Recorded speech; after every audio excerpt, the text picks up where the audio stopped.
President Trump has announced a further range of guidelines to, in his words, blunt the spread of this infection. Here he is at the White House earlier. We'd much rather be ahead of the curve than behind it, and that's what we are. Therefore, my administration is recommending that all Americans, including the young and healthy, work to engage in schooling from home when possible, avoid gathering in groups of more than 10 people, avoid discretionary travel, and avoid eating and drinking at bars, restaurants, and public food courts. If everyone makes this change or these critical changes and sacrifices now, we will rally together as one nation and we will defeat the virus, and we're going to have a big celebration all together. Well, here's the BBC's Elaine McBall in Washington to assess what the president said. He still rates, as he said towards the end of that news conference, his response to all of this as 10 out of 10.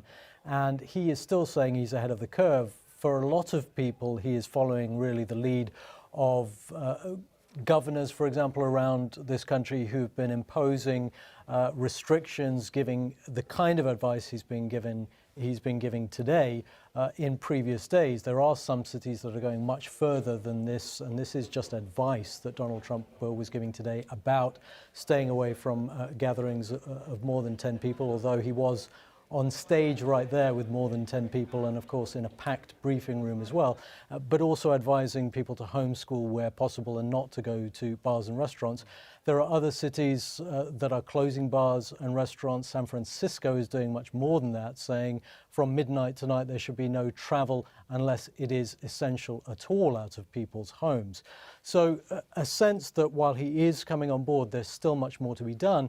And there are still lots of questions about the testing regime across this country. We were hearing in that news conference that 1 million test kits are now available, but that is in terms of being available to ultimately dispense around the country.